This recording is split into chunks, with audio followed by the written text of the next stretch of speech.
Some have said that the top 2 or 3 lawn care service companies are simply marketing firms disguised as lawn care firms. In many ways, this is true, and as long as just a few more customers get poured into the top of the funnel than fall out of the bottom, they will continue to grow. Service has never been their strong point, but as long as they make more sales than take cancels, they will continue to be the leaders in your industry. Your company is a little bit different, though. You take pride in your cancellation rate because it's well below industry average.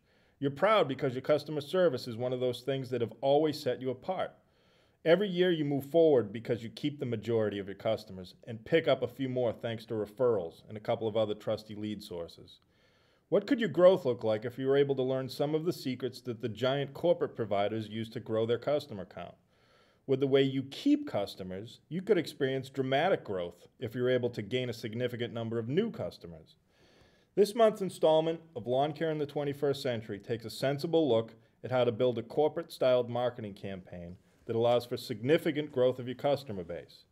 We will discuss lead sources, costs of implementation, and return on investment. At the conclusion of the webinar, you should have your very own strategic marketing plan that looks just like the one that your corporate competition spent millions of dollars trying to figure out. Great, thanks Tom. Good afternoon everybody. Thank you for attending today's webinar, Lawn Care Marketing for the Other 99%. Today's edition is a second in a series that we're calling Lawn Care in the 21st Century. My name is Dick Conley and I'll be presenting or moderating today's presentation. For what seems like many years, only a few national service companies have dominated the lawn care industry. In fact, did you know that with combined revenues of more than $1.5 billion in fertilizer and lawn treatment services alone, TruGreen and Scotts account for almost 85% of the market share in the entire country. Tom, are you kidding me? No, Dick, let me repeat that. Scotts and TruGreen account for almost 85% of the entire lawn care service industry. I know it sounds crazy, but it's true. Most of you are shaking your heads right now because you're familiar with these two companies and probably even a little bit too familiar with them. I'm not telling tales out of school when I say that both TruGreen and Scotts are not known for their outstanding customer service. In fact, even the corporate brass at TruGreen have made several very public comments that they're unhappy with the way their reputation for horrifying service has continued to gain momentum. So what is it about these two companies that allow them to continue to grow at a pace that seems almost unrealistic, especially when you're hard-pressed to find even a handful of customers who appear to be happy with the service they provide to their customer base? Well, for one thing, they have the power of a national brand, and most of the time, consumers are more inclined to do business with a national brand, no matter how negative their reputations may be. In the case of lawn care services, both of these companies focus almost solely on lawn care service. What I mean is that the consumer knows that if they want a lawn treatment service, they can depend on a company who's grown a significant business dealing with that one particular service. Aside from brand recognition, you would think that these companies have some sort of inside trade secrets to be able to maintain such an incredible growth. When you combine those trade secrets with the financial power of a national corporation, that must explain how these companies continue to maintain such a giant market share. So when I first brought this up with Tom, who I'm sitting here with today, he kind of laughed at me. And Tom, for some reason, I get the impression that you don't think of Scotts or TruGreen's sales process as exactly a well-oiled machine, do you? Well, no, that's funny, Richard. No, I guess it depends on where you're standing when you try to apply a definition to the corporate-styled lawn care marketing campaigns. If anybody on today's webinar has actually been a part of one of them, they probably have a very different opinion than somebody who hasn't been involved with one at all. There's no doubt that a typical and standard marketing campaign in, say, a TruGreen branch is a massive undertaking. If you're looking at it from the outside, you'd probably think that it's a very complex and intricate process. But the fact is, and if you've ever been involved with one, you're probably laughing a little bit right now.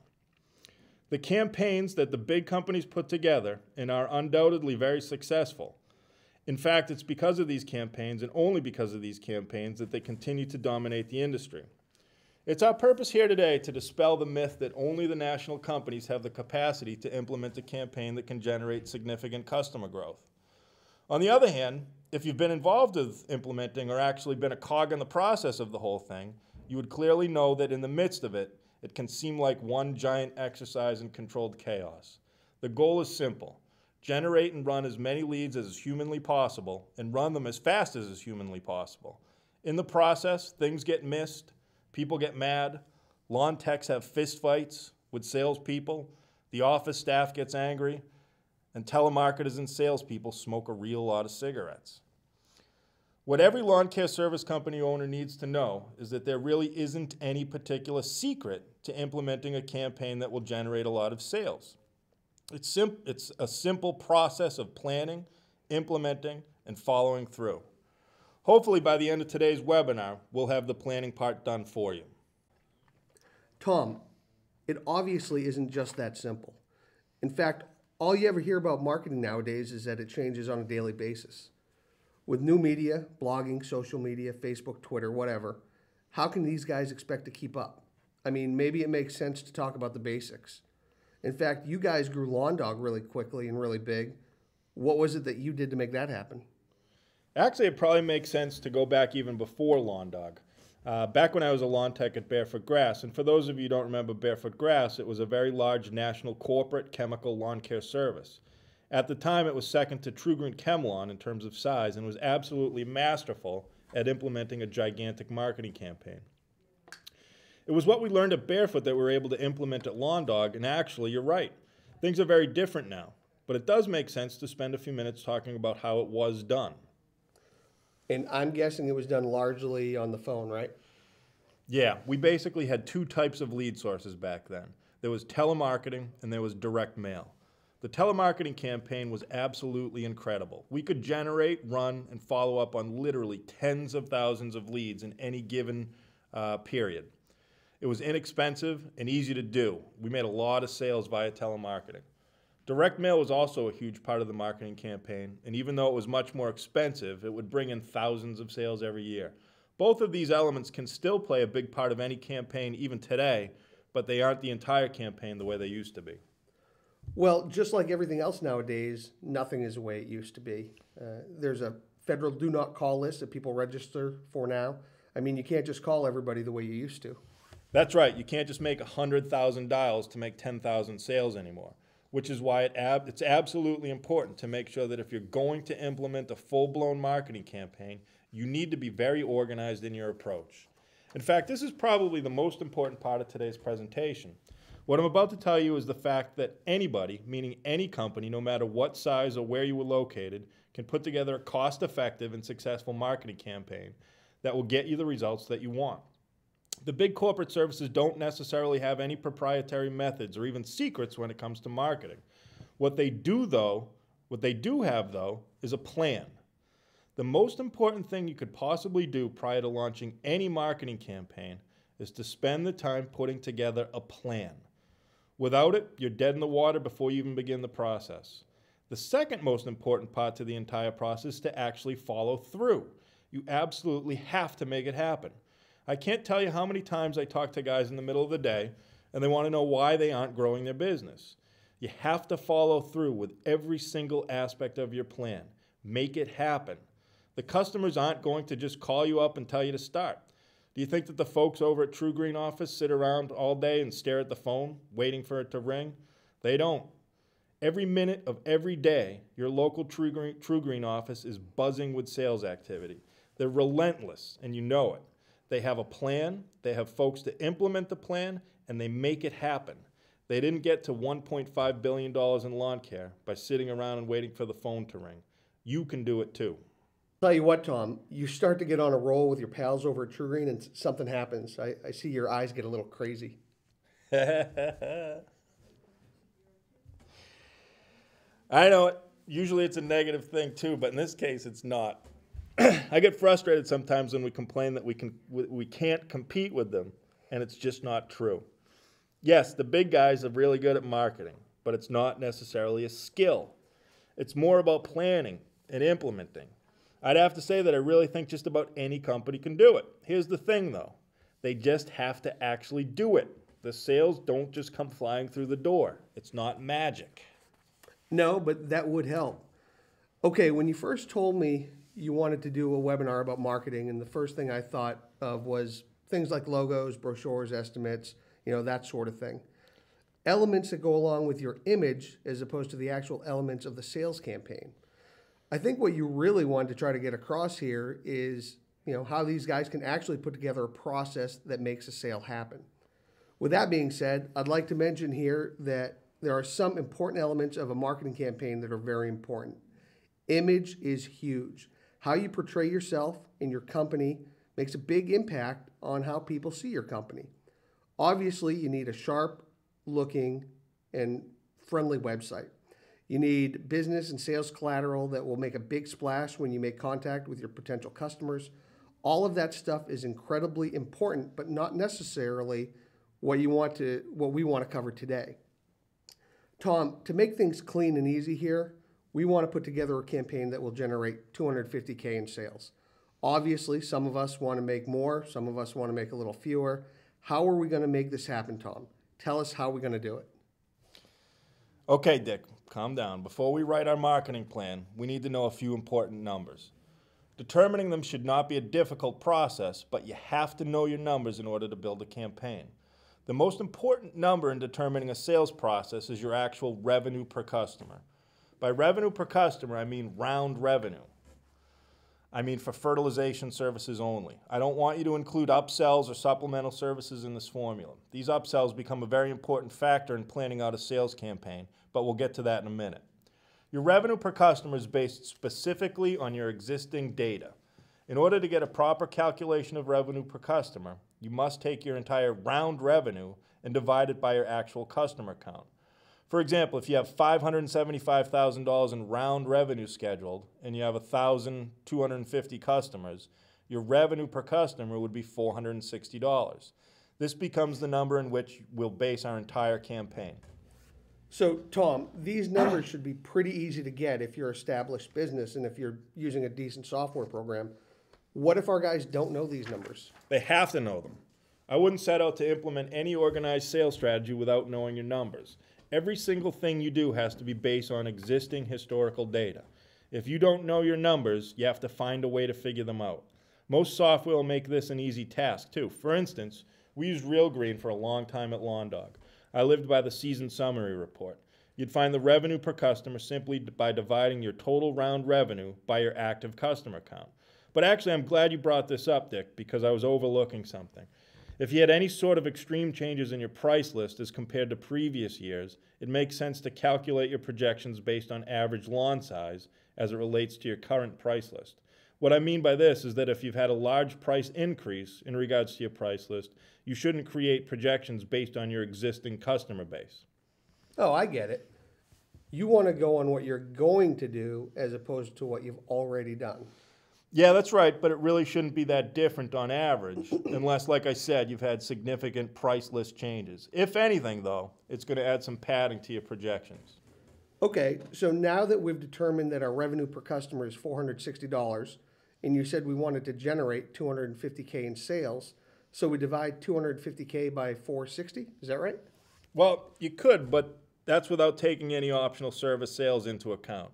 I've learned that as long as you offer things like aeration, lime, ant flea and tick control, and overseeding, you can come to depend on a certain amount of revenue to come from your existing customer base.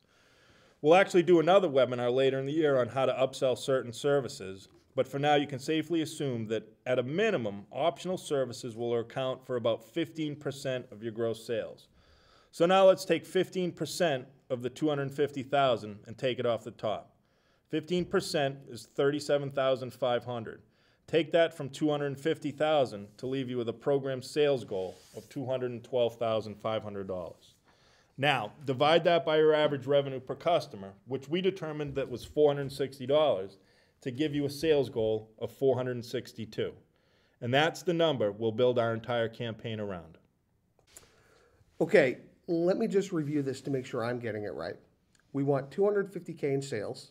You deduct 15% from that, knowing that those dollars will come from things like grub control, seeding, etc. After you've determined the average program revenue per customer, you divide that number into the remaining revenue to get your actual sales goal. Is that right? Yep, you got it. That's right.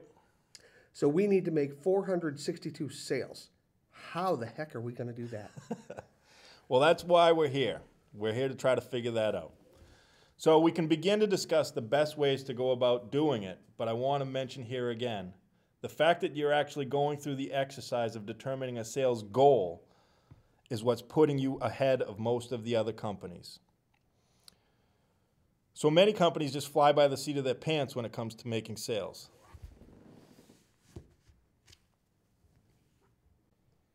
We presented this lesson about how to implement a corporate-styled marketing campaign. I'm here to tell you that the absolute most important part of implementing any campaign is to actually have a plan. You have to have a plan. It's a must. Well, so now that we have our goal, Tommy boy, what's the plan? The plan is to make a lot of sales and to spend as little money as possible. Well, you're going to have to spend some money, though. The first thing we need to do is take a look at exactly what happened last year. If you're not keeping exact track of every single lead source as it happens, you're missing out big time here. Analytics is so important when it comes to marketing. Now that we need to determine where our 462 sales are going to come from, it sure would be convenient to know where they came from in the past. For the sake of argument, I'm going to assume that we've done a good job tracking lead sources in previous years. It's also very important that you track closing percent on each of these sources as well. When determining your sales goal, you need to know how many leads to generate to get them. You will only ever be able to figure out this number by looking again at historical data. For those of you who aren't familiar with what closing percent is, it's basically your conversion rate, the number of sales made per lead you've run.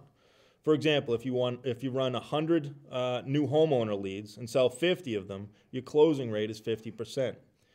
You need to know these numbers because you certainly don't want to be guessing or basing things on how you feel. Every single number that you budget in lawn care should be based on what actually happened the year before. Never base anything on how you feel like you can perform. So Tom, before you go into the actual plan, I want to slow you down for a minute and try to review things here. I think this is a little bit more advanced than we were letting on in the beginning. So much of this is based on data that not all of us have.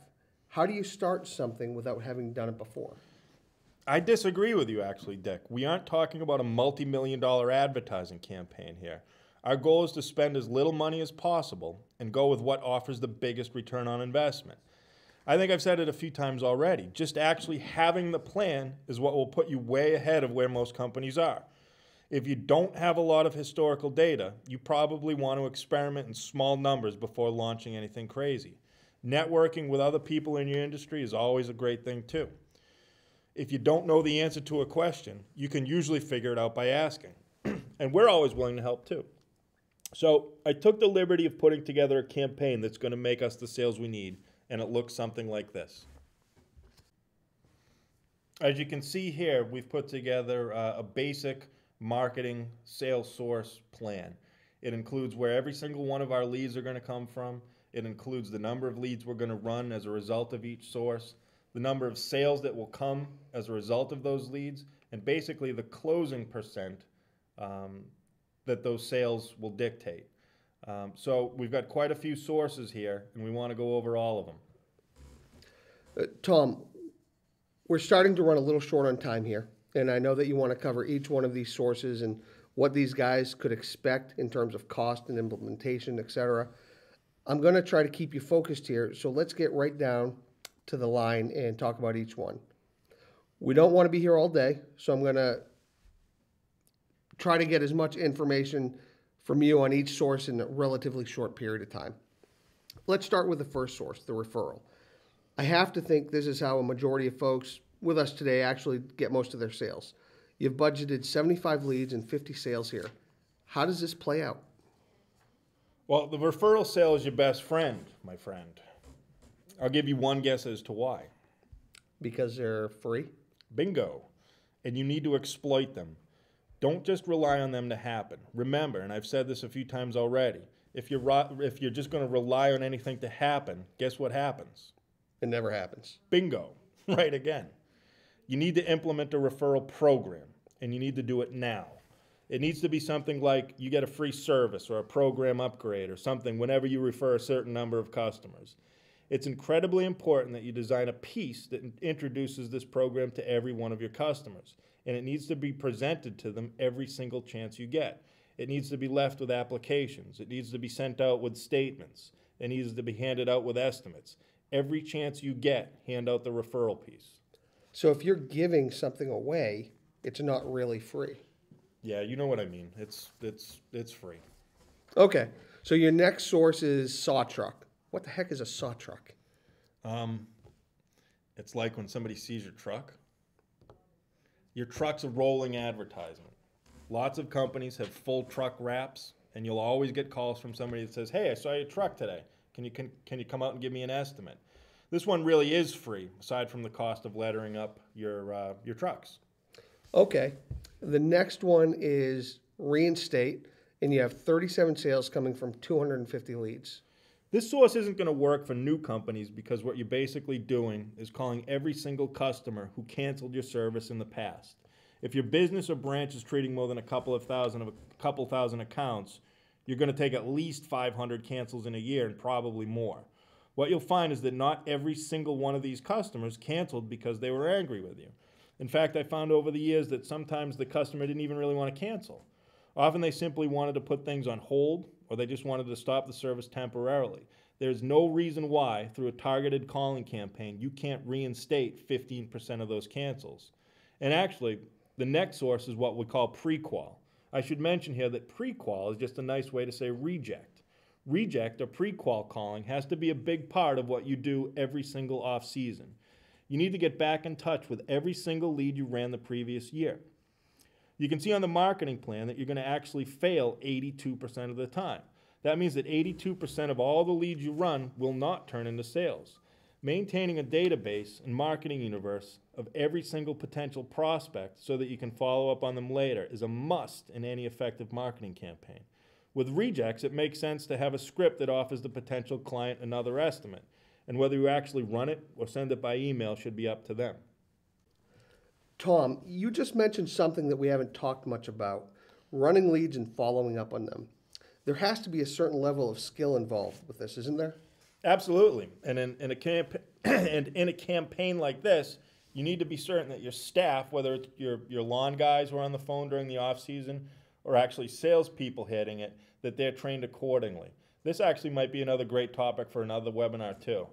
Yeah, we're starting to get a long list of potential topics. Okay, the next two appear to be related, door hanging and canvassing. What's the deal with these? You're right. They do go hand in hand. And to be honest with you, most people get a little bit turned off when you talk about going door to door.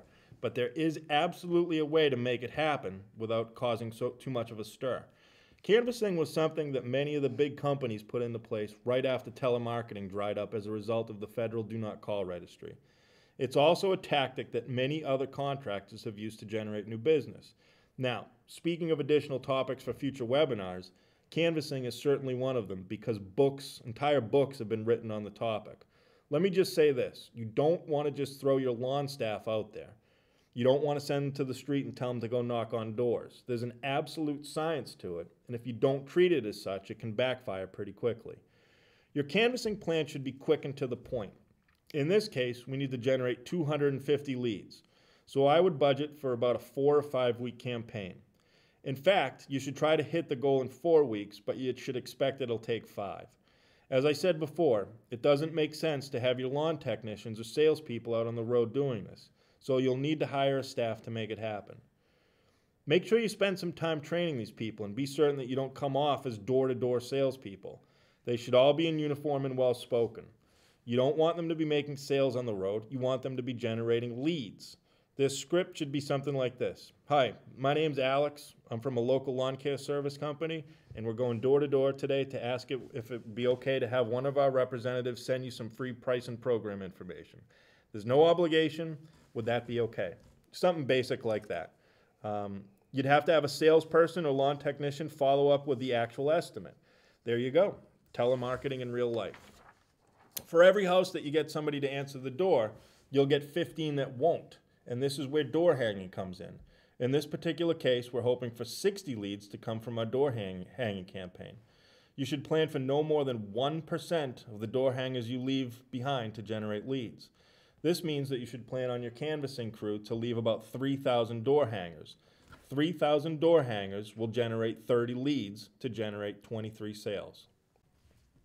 Tom, I'm beginning to see how this kind of all plays out. You emphasize the planning phase of putting together a campaign, and now I see that all of it revolves around numbers. Everything is a math equation, meaning if I do this, then this will happen. If I make this many calls, I will get this amount of response. If I hang this many door hangers, I will get this many people calling me back. Nothing super complicated here. No, the point that we want to make here is that it is all about planning. It's all about planning, implementing, and then following through. The biggest hurdle any company ever has in putting together a campaign is actually just doing it. You have to get it done. Well, actually, one of the other hurdles that we face is cost. Many of the sources that we're talking about today are things that you can do without a huge upfront cost, but the next two sources are a little bit old-fashioned, but they're still very effective. They also require a little bit of funding. You may be noticing here that a good solid campaign relies on results coming from many different sources. You don't want to put all of your eggs in one basket. And back in the day, a majority of all of our lawn care marketing came from these two sources, telemarketing and direct mail. Telemarketing and direct mail, Tom? Aren't these tactics pretty much dead at this point? I wouldn't say they're dead, no, but they absolutely are a much smaller part of the whole nowadays. Actually, I was looking back at some of some old operational manuals from about 10 years ago as I was putting together this webinar, and we depended almost exclusively on these two means to generate all of our leads. In fact, in one of the years I looked at, and I think it was 2002, we generated almost 20,000 telemarketed leads. In this case, we need to generate 370. When you're running a telemarketing campaign, even a very small one like this, you need to make sure you do a few things absolutely perfectly. One, call off of a good list. Make sure that you're calling qualified prospects, and make sure the list is scrubbed in regards to the federal do not call registry. Two, make sure that you're quick and to the point with your script.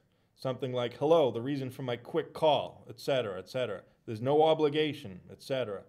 And three, be certain you run the lead and follow up on the lead immediately. Generating 370 leads and making 74 sales by telemarketing shouldn't be that difficult. And then there's direct mail, which is undoubtedly the most expensive lead source in our plan, but this is why we aren't depending on it to be the biggest sales generator in our plan either. We want to generate 67 leads to make 50 sales with our direct mail campaign. Tom, I seem to recall you telling a story on more than a few occasions about a direct mail failure that you had once. Oh, yeah, that's right. That would be 2007 when we sent out about 1 million pieces of direct mail. 1 million. 1 million pieces of direct mail that actually hit mailboxes the day of a giant unexpected snowstorm. How do you think the response was for that campaign? Well, I've heard this story a few times, and I think you're pretty scarred from it. Yeah, I think I am too, and that's why we don't depend on it the same way we used to. A lot of the same rules apply to direct mail, though, that apply to telemarketing. Make sure you have a good list, meaning make sure you're sending the mail to qualified prospective buyers. If you've got a well-designed piece, a significant offer, and it hits at the right time, you can expect a return of about 1%. What I mean by this is that you'll generate a lead on about 1% of the pieces that you mail out. Since we want 67 leads, we'll need to send out about 6,700 pieces. If you run and follow up on the leads quickly and effectively, you'll close them at about 75%, giving you a total of 50 new sales. Gone are the days when we sent out 1 million pieces of direct mail, but so are gone are the days of sending out 1 million pieces of direct mail getting thrown directly into the garbage. It's effective, but not something you should rely on too heavily. Tom, you've got cancel letter and reject letter in the plan right next to direct mail. Is this another version or is it totally different? It's actually both. I mentioned earlier in the presentation that the data that you develop from previous customers and previous estimates is something that you'll continue to come back to every single year. With these sources, you're going to simply print an estimate or a proposal with the previous pricing information, give the customer an offer such as, X amount off of the first application or whatever you want, and close it with a letter explaining what the piece is all about and put it in the mail. You can rely on 1% of these letters or proposals coming back as sales without even having to follow up on them. Remember, the goal here is simplicity. Make it easy for them to sign up and provide them with an offer to make it irresistible. Oh, and what else should you include in this mailer, Dick? I don't know, a free magnet or something? Actually, that's a pretty good idea. Swag's always an effective tool, but no, you should include your referral coupon. It should go in every single piece of mail that leaves your building. We're getting 55 sales from this source, so we'll be sending out about 5,500 letters. Again, anything in the mail costs a little bit more, but it's a sure way to generate sales. 3 more sources to go here, Tom. Take us home. All right. And the final 3 are easy ones. They're no-brainers. First, the home show. It makes sense to do a few home shows in your area to get some publicity, but you don't want to ever depend on a large number of sales to come from them. Don't ever spend more than $1,000 to attend a home show, and don't expect them to grow your business. Do expect to hand out a lot of business cards and do some networking. Secondly, the landscaper source. If you aren't best buddies with every single landscaper, hydro seeder, rock wall builder, and lawn installer in your market, you're missing out big time. Many of these companies sub out their work to somebody else because they don't want to do it, but they don't want to give up the revenue either. Do not allow these guys to sub this work out to somebody else. Give them an option to give it to you. Pay them if you have to. Promise to send other estimates their way, but find a way to work with them. In this particular campaign, we're depending on only 38 new sales to come from landscapers, but you could easily find just one company who'd be willing to sub out at least that many to you. Work on it, call them, make it happen. Okay, finally, the last source in the plan is the new homeowner lead. Who is most likely to make purchases about the improvement of their home or landscape? Obviously, somebody who's made a recent and significant investment in a new home. There are lots of ways to get this information, and the most inexpensive way is to just look in the newspaper, but there are services that make it easier. One of our favorites here is a website called New Home Data. It's at www.newhomedata.net. This particular site allows you to purchase all of the contact information for all new home sales in any given period of time. Get estimates into these people's hands. Follow up on them if you can. This plan is calling for 50 estimates to generate 12 sales, and I'm certain you can do even better than that without spending a ton of money. Sheesh, Tom. You just took us on a whirlwind trip around the business world. Can it be that easy? No. Actually, it's definitely not that easy, but it's not insanely difficult either. I've said it at least a dozen times. It's all about planning and implementation. You have to have a plan, and you have to try to make it happen. And it's about cost too. You didn't talk about how much this is going to cost. We know that as long as you hit these numbers, you'll generate the $250,000 in new business. How much will it cost to get you there? Well, it ain't free, but you want to take advantage of your existing resources as much as you possibly can. Another thing to keep in mind is that you need to offer a significant and valuable prepaid discount to not only every single one of your existing customers, but also to every single one of your potential customers. This is incredibly important in terms of cash flow. The cost of running a sales campaign is usually measured in terms of a percent. The cost of this campaign should be roughly 10% of what it's going to generate, or about $25,000. Given the fact that we're making 466 sales, and you can rely on the fact that about 35% of them are going to prepay, you can count on cash flow to be generated as the sales come in. About 163 of the new sales will prepay, and using a 7% prepaid discount, that's going to generate about $70,000 in upfront cash. When you get to this point in the equation, it's all about how you run your business, how you deal with cash flow, etc. Great. Thanks, Tom. We've really covered a lot of information here today, and we've gone over time. I wanted to thank you, Tom, and everybody on the webinar here for spending some time with us. Why don't we try to answer some questions?